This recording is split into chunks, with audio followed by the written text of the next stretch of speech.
ইতিবাচক ধারায় ফিরেছে দেশের পুঁজিবাজার। সপ্তাহের ব্যবধানে প্রধান পুঁজিবাজার ঢাকায় স্টক সূচক সামান্য কমলেও টানা 2 সপ্তাহ ধরে সূচক ছিল 5,800 পয়েন্টের ওপরে।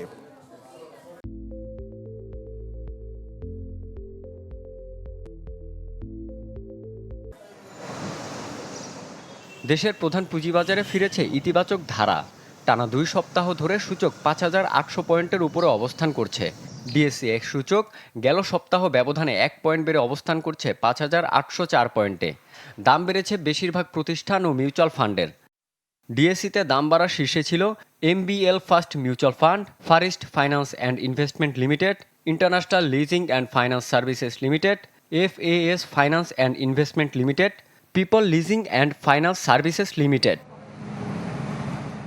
সপ্তাহ ব্যবধানে অপর শেয়ার বাজার চিটাগং স্টক এক্সচেঞ্জেরও প্রধান সূচক সিএএসপিআই 1 পয়েন্ট কমে অবস্থান করছে 15,620 পয়েন্টে।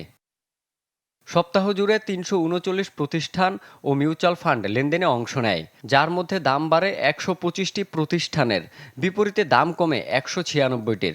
অপরিবর্তিত ছিল 19টির দর।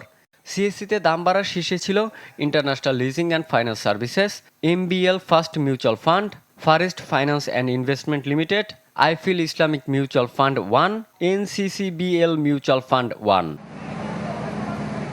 রনক মাহমুদ সৌরভ, চ্যানেল 24, ঢাকা।